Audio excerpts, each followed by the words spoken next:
Quels sont les outils pour se déplacer de façon sécuritaire? Dans cet épisode d'Écoute pour voir, la spécialiste en orientation et mobilité pour le CI3S Montérégie-Centre et l'Institut Nazareth et Louis Braille, Barbara Martin, nous en parle. Dans cet épisode, la CAN, ça va être dans tous les cas le premier outil qu'on va mettre en place. Dans tous les cas. Parce que c'est, je dirais, la première habileté à avoir, parce que ce n'est pas un autre être vivant. On va développer ça. Donc là, on va permettre à la personne de travailler ses techniques pour être en sécurité et puis finalement être capable de réaliser ses propres trajets. L'œil, l'organisme Éducation, Intégration, Loisirs pour personnes handicapées visuelles, vous présente le balado Écoute pour voir. Découvrez la réalité du quotidien des personnes avec des limitations visuelles. Dans un précédent épisode, on a parlé d'une société qui était inclusive pour tous avec l'accessibilité universelle. Maintenant qu'on a autour de la table Barbara, qui est une spécialiste du déplacement, j'aimerais ça, Barbara, que tu nous expliques un peu, en fait, c'est quoi ton rôle. Puis on va pouvoir parler après ça de se déplacer sécuritairement parce que ça fait partie justement de ton mandat. Mm-hmm. Alors, mon rôle, ça commence en fait quand une personne vient nous voir dans nos services et puis se retrouve avec une déficience visuelle ou en tout cas, soit qu'elle avait, soit qu'elle a acquise et puis elle ne peut plus fonctionner comme avant. Donc, dans mon rôle, en fait, c'est de permettre à la personne de développer ses propres habiletés.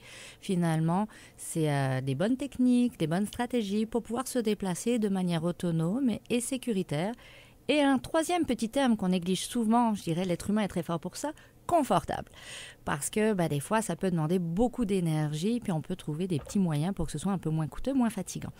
Et aussi avec l'utilisation des bons outils. Mm-hmm. Donc, on parle de capacité de la personne, mais d'avoir les outils les plus adaptés à chaque personne, parce que chacun est différent aussi. Donc, on a des outils comme la canne, on a des outils comme, il y en a d'autres qui vont utiliser un chien guide, il y a des outils de navigation aussi, comme les GPS. Puis, on a des outils qu'on voit un petit peu tous les jours, on ne s'en rend pas compte, parce que nous aussi, on en porte, même si on n'a pas de déficience visuelle, comme des lunettes de soleil. Mais parce que quand on a une basse vision, c'est un gros enjeu, l'éblouissement. Donc là aussi, on va adapter la bonne paire de lunettes de soleil en fonction de la personne. Et puis, des fois, juste on parle d'outils, ça paraît basique, mais d'un chapeau, une casquette. Donc, je dirais, il y a un kit du parfait marcheur, comme on va appeler ça.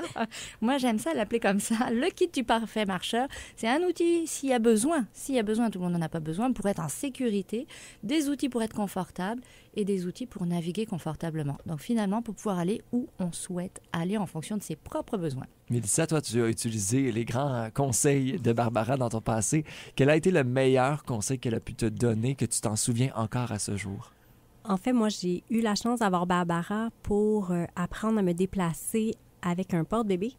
Donc, juste ce bout-là, à apprendre à me déplacer avec un enfant au niveau ventral, c'est une grosse étape, autant pour n'importe quel parent que pour quelqu'un qui a une canne blanche. Donc, ce bout-là, moi, Barbara, ça a changé ma vie. Les moments qu'on a pu passer ensemble, j'étais en mesure d'aller porter mon enfant à la garderie seule, même si je l'avais en ventrale, en dorsale, et puis j'étais plus autonome. Clairement, ça amène l'autonomie. Oui. Donc, tu fais une différence à tous les jours avec des personnes qui sont non-voyantes. Moi, je me pose la question, du jour au lendemain, je ne vois plus, il faut que j'apprenne à me repérer avec ces outils-là de déplacement. Tu parlais du chien, la canne. Chaque personne, j'imagine, qui a son outil de prédilection. Mais comment on fonctionne pour l'apprentissage d'un trajet? Comment on fait pour se repérer? Alors, oui, ça, c'est une grosse question. Et puis, déjà, on va repartir à la base. Donc, pour pouvoir se repérer, il faut déjà se sentir aussi à l'aise de mettre un pied devant l'autre. Ça paraît tout bête ce que je dis, mais il y a cette notion d'avancer vers quelque chose qu'on ne connaît pas ou qu'on ne vous perçoit plus de la même façon, qu'on ne perçoit plus tout court. C'est sûr que ça prend aussi une confiance d'avancer là-dedans pour aller faire son trajet. Donc, c'est sûr qu'en priorité, la grosse priorité sera toujours la sécurité. Donc, déjà, une personne qui utilise les bons outils ou les bonnes techniques pour être sécuritaire va déjà avoir plus de confiance pour avancer, aller apprendre un trajet. Donc, c'est sûr qu'on va toujours y aller progressif. On va commencer autour de chez soi, dans un milieu assez... ou en tout cas un milieu très sécurisant pour apprendre toute cette façon de fonctionner. Et puis, après, si on veut vraiment aller apprendre un trajet quand on en arrive là, c'est sûr que ça va être tout un travail de prise de repères, de prise d'informations sur son environnement. Puis là, au niveau de la déficience visuelle, on va repartir à la base. c'est pas tout noir ou tout blanc. Hein? On ne sait pas, je vois pas. Il y a toute cette zone qui est quand même le plus grand nombre de personnes qui ont de la vision fonctionnelle, donc à différentes échelles, à différents degrés. Donc, c'est sûr qu'on va utiliser tout le potentiel de la personne. Donc, s'il reste de la vision, on va voir qu'est-ce qu'on va pouvoir utiliser de cette vision pour aller chercher, comprendre l'environnement, l'analyser et puis pouvoir bien, je dirais, se diriger dedans, prendre des repères. Si cette vision n'est plus suffisante, et puis là, je parle juste de navigation, bien, on va aller travailler tout ce qui est compensatoire. On parle de sens compensatoire, le premier étant l'audition. Donc, on va comprendre notre environnement en allant écouter ce qui se passe. Exemple tout bête, les voitures, ça peut faire peur parce que c'est fort, parce qu'on ne veut pas être en confrontation avec une voiture, mais ça reste une des premières informations pour savoir où se trouve la route. Si j'entends une voiture, je sais où est la route, donc je sais où je suis par rapport à la route. Donc, ça va vraiment aider. Donc, on va utiliser tout ça pour pouvoir découvrir un trajet et puis on va le faire en progressif ensemble. Il y a aussi des outils qui peuvent venir renforcer cet apprentissage. Par exemple, il y en a qui vont être capables d'utiliser un GPS. C'est déjà en soi aussi un apprentissage, savoir manipuler un téléphone ou l'outil. Ça, pour n'importe qui, là. Ah, bah déjà pour moi. Je suis très mauvaise en technologie. Il faut que je l'enseigne. Mais on a aussi des collègues qui sont spécialisés pour ça aussi, ce qu'on appelle les spécialistes en réadaptation en déficience visuelle. Donc, on a ces collègues-là qui vont enseigner comment utiliser même les applications de GPS. Une fois que les personnes sont confortables avec l'utilisation, nous, on va le prendre sur le terrain pour savoir, OK, comment on peut l'utiliser pour se rendre au point désiré. Donc, comme je l'ai encore, je reviens sur mes petits commerces, l'épicerie, le travail. Donc, on va y aller en apprentissage. Et il faut savoir aussi que ça requiert tout ça une capacité qui est importante à développer, qui est la représentation mentale. C'est-à-dire que là encore, quand on voit, on ne se pose pas de questions, mais quand on a moins d'informations visuelles ou plus du tout, c'est important de se représenter dans notre tête l'image de notre trajet, l'image de notre environnement. Donc, on va aussi travailler avec des plans tactiles, par exemple, pour soutenir cet apprentissage-là. Donc, on va le faire assis avec du bout des doigts, on va le faire en mouvement et puis tranquillement avec les aides à la sécurité nécessaires. Puis, on va enseigner à personne à traverser aussi de façon sécuritaire, savoir où elle est en tout temps et prendre les bonnes décisions et résoudre les problèmes parce qu'on en rencontre toujours dans un environnement. Qu'est-ce qui fait qu'une personne avec une déficience visuelle a une canne ou un chien guide? Quand on se rend à cette étape-là, est-ce qu'il y a une différence de niveau de vision? Alors, je vais faire une réponse très basique au début, puis je vais la développer. C'est au choix et à la capacité de la personne. C'est très individuel. Donc, c'est sûr que déjà, pour avoir des outils comme la canne ou le chien, il faut savoir que c'est des outils de sécurité, comme je disais. Et il faut déjà que la personne ne soit plus capable d'assumer ça visuellement. C'est-à-dire que sa vision n'est plus suffisante déjà pour pouvoir percevoir les obstacles tout en maintenant son orientation. Donc, quand la personne en est là, effectivement, là, on va se dire, il y a besoin d'un petit outil supplémentaire. La canne, ça va être dans tous les cas le premier outil qu'on va mettre en place, dans tous les cas. Parce que c'est, je dirais, la première habileté à avoir, parce que ce n'est pas un autre être vivant. On va développer ça. Donc là, on va permettre à la personne de travailler ses techniques pour être en sécurité et puis finalement être capable de réaliser ses propres trajets. Et une fois que la personne est autonome, a atteint cet objectif-là, là, c'est son choix. Soit elle veut rester avec la canne parce qu'elle est confortable avec ça, peut-être parce qu'elle n'aime pas les chiens ou peut-être même qu'elle est allergique aux poils de chien. Ça se peut aussi, tout à fait. En tout cas, ça fonctionne, puis il y en a qui vont rester avec cet outil-là. Puis il y en a d'autres qui adorent les chiens et puis disent j'aimerais ça, moi, me balader avec un chien. Puis je trouverais que ça... Moi, j'aimerais ça dans le contact avec les gens. J'aime ça aussi. Mais ça demande d'autres habiletés. Donc là, après, c'est effectivement, on va continuer la formation, on va aller un petit peu plus loin parce qu'il y a d'autres choses à développer. Et là, la personne pourra rentrer après dans une évaluation pour rentrer dans une classe de chien guide. Mais le choix reste à la personne. Donc, je dirais qu'on a des bons voyageurs. Ce qu'on appelle les voyageurs universels sont des personnes qui ont développé toutes les habiletés, qui se déplacent n'importe où, prennent l'avion, vont voyager. On en a avec des cannes, puis on en a avec des chiens. Je dirais ça reste des outils et ça n'a pas un lien avec le niveau de capacité des personnes. C'est vraiment au choix. Après, il y a quand même un vécu différent. Moi, ce que je dis aux gens, c'est que quand on se promène avec un chien, ça permet une navigation peut-être un petit peu plus confortable parce que la canne, elle va contacter les choses.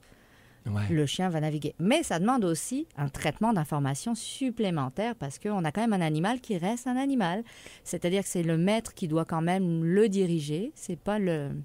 C'est pas comme un GPS où tu mets une adresse ça, dedans et tu fais exactement, OK, c'est on ce que suit le j'allais chien. dire. Non. Ce n'est pas un C'est GPS tout à fait à poil.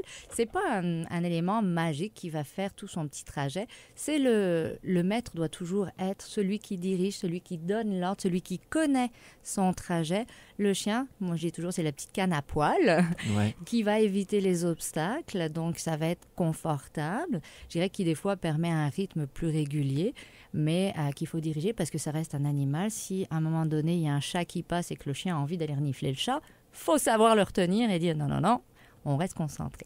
Donc oui, c'est pas magique, c'est juste une autre façon de fonctionner et je dirais à chacun sa décision.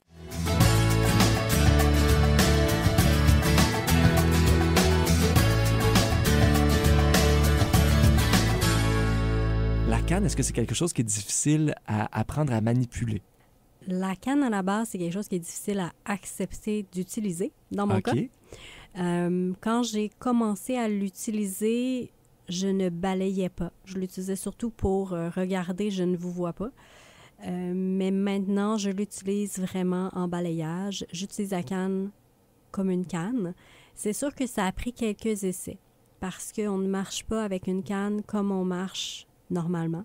On a le balayage, on doit malgré tout synchroniser nos pieds avec la canne. Mm-hmm. Il y a différents types de longueur de canne. On s'entend avec Barbara. Moi, j'ai une canne qui est très longue parce que je marche rapidement. Donc, à la base, je n'avais pas une canne assez longue. Puis, à force de travailler, on s'est rendu compte que ça ne fonctionnait pas. C'est arrivé la même chose parce qu'il existe, je crois, seulement 2 types d'embouts, Barbara?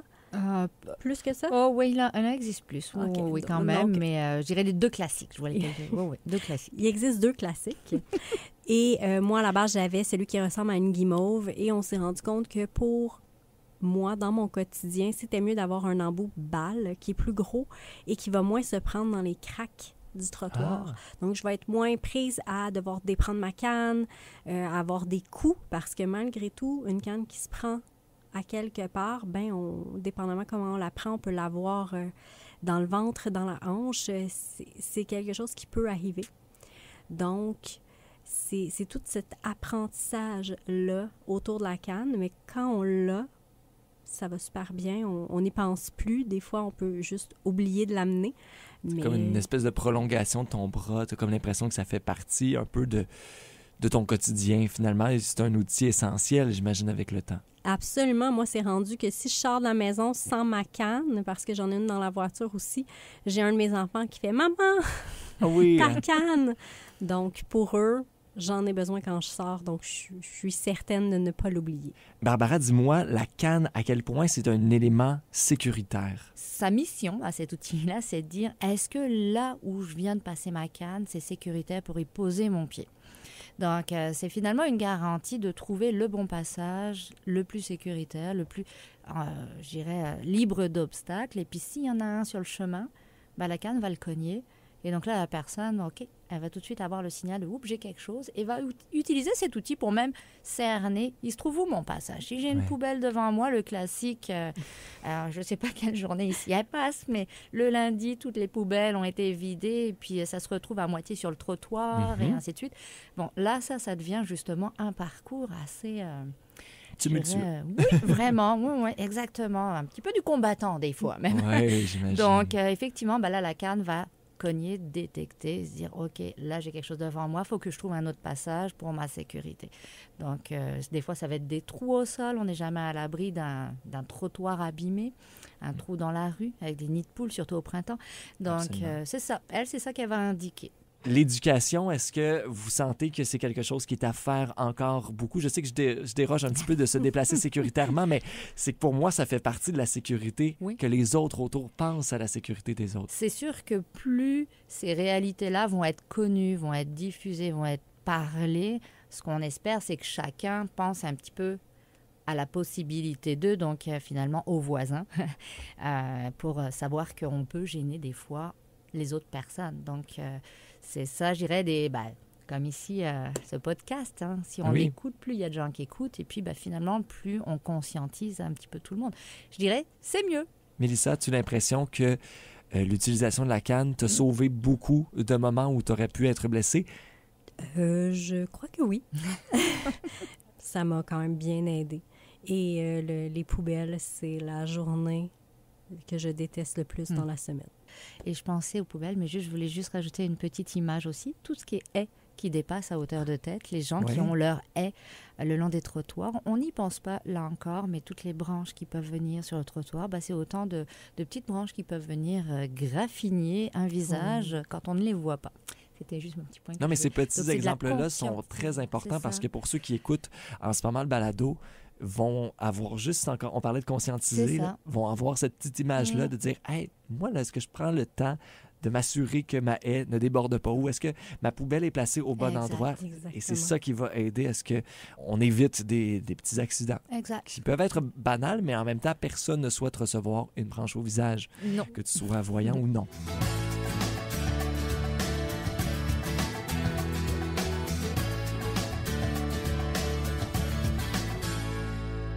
J'aimerais juste qu'on aborde rapidement l'idée du GPS parce qu'on l'a effleuré tout à l'heure. On a beaucoup parlé du chien, de la canne, mais le GPS devient un outil aussi de navigation qui peut être bien utile.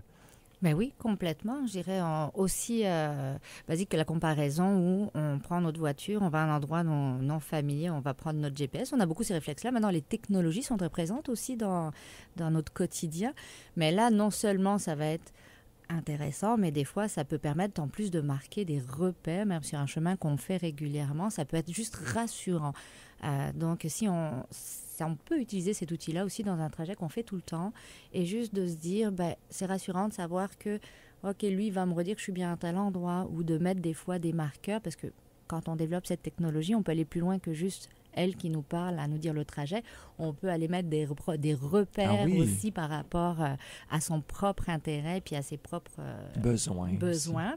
Donc, je dirais, des fois, la personne, ça lui permet juste d'être plus en confiance. Parce que ce qu'il faut savoir, c'est quand on se déplace avec une déficience visuelle, c'est que ça demande une concentration complète pour réfléchir son trajet, réfléchir à sa sécurité, avec ou sans outils.